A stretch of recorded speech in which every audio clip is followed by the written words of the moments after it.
What's going on, guys? JSGC here, back again for another daily Manchester City transfer update. Before I do crack on with today's update, make sure, like always, if you are enjoying the content, then do subscribe to my channel. It is free to subscribe, and the easiest way to stay up to date every single day here on YouTube with all the latest City transfer news. Also, don't forget, social media links are in the description if you want to go and follow me on my X, Instagram and TikTok. Email also in the description too if you want to hit me up for any sponsorships or any videos or any general business inquiries. Don't forget to leave a thumbs up on the video. We're aiming for 400 likes, and do let me know your thoughts as well in the comments below. So we're going to crack on by speaking about the outs, because we've got no contract news and we've got the latest on City youngster Divin Mubama, and I'll keep my eyes on this one because I was going to find it quite interesting about what are Manchester City going to do with Mubama, a very high quality attacking forward. Are we going to loan him? Are we going to put him around the first team squad? Are we going to give him another season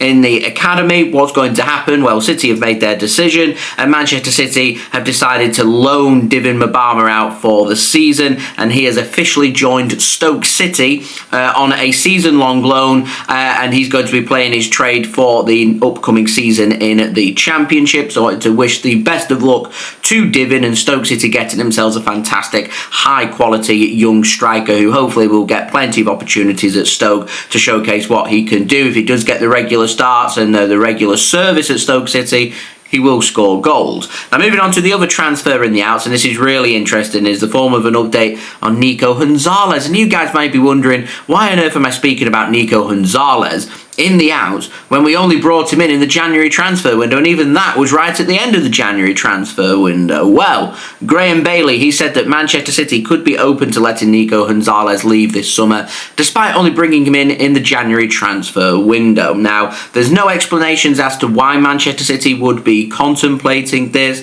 I don't know if this is coming maybe from Nico Gonzalez's camp and maybe a bit frustrated about the lack of first team opportunities, which again, I'm not too sure why he's not been getting the first team opportunities.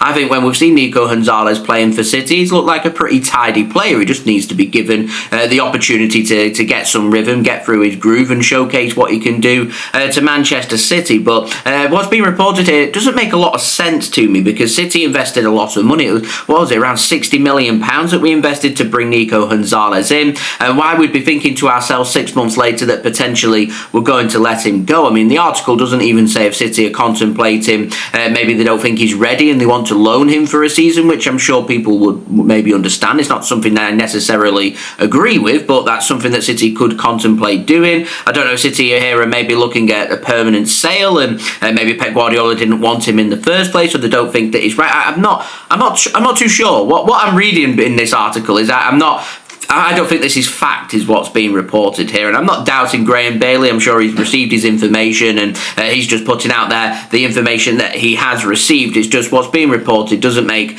a lot of sense to me. Interesting, yes, but doesn't make a lot of sense, because Manchester City do tend to give players their opportunity, and they'll normally be here for at least a couple of seasons before City decide to make their decision on what they want to do next for Nico Gonzalez. So maybe I could understand if this was the summer of 2026 where he's been here 18 months, but I wouldn't understand the decision coming in when he's not even had a full season at Manchester City. So I can't see it happening, and I'm a little confused about the reports, and I'd be very, very surprised if Nico Gonzalez is not a Manchester City player after transfer deadline day for this summer. So I'll wait and see if we do get any other further clarifications and updates on Nico Gonzalez, but I did find what was being reported here particularly interesting, but I'm taking what's being reported here as a pinch of salt, and I can't see Nico leaving Manchester City during this transfer window. So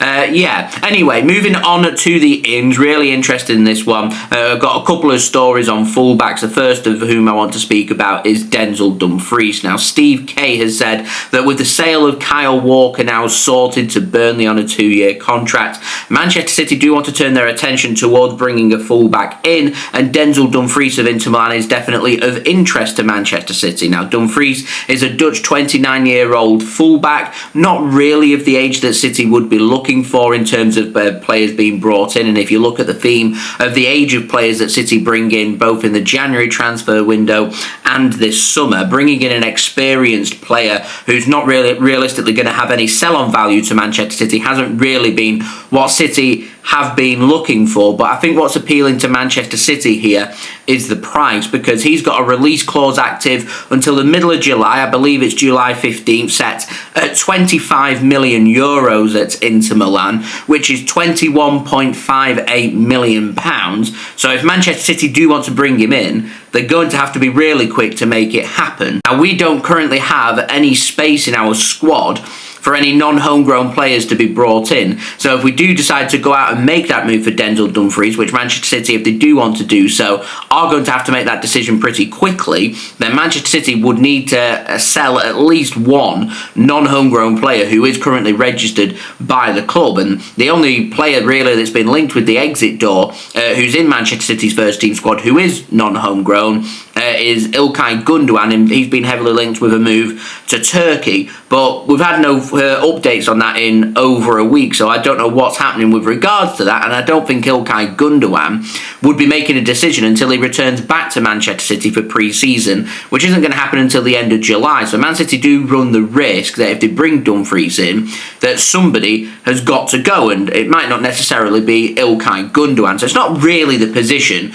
we want to find ourselves in. Now, when it comes to Champions League registrations, Manchester City are two non-homegrown players over the limit right now, and we do face the prospects as of next summer of Savinho and Kodia Husinov also needing to be registered ahead of the Premier League. But Man City don't really need to worry too much about that, because we've still got players whose contracts are going to be up in the next 12 months, including that of Ederson, Stefan Ortega, İlkay Gündoğan, Bernardo Silva. So there's 4 players who are non-homegrown who would be leaving. So the space in the squad when it comes to their registrations is definitely there. But when it comes to the Champions League registrations, because they're different to the Premier League, Manchester City do still need to let 2 non-homegrown players either leave the club this summer, or Manchester City need to not register 2 players who are classed as non-homegrown, and that includes anybody under the age of 21 as well. So in terms of the outgoings, the City did want to explore that avenue. I'd think Man City would be keeping their eye on players who they brought in who maybe don't have the necessary experience, in particular in European football,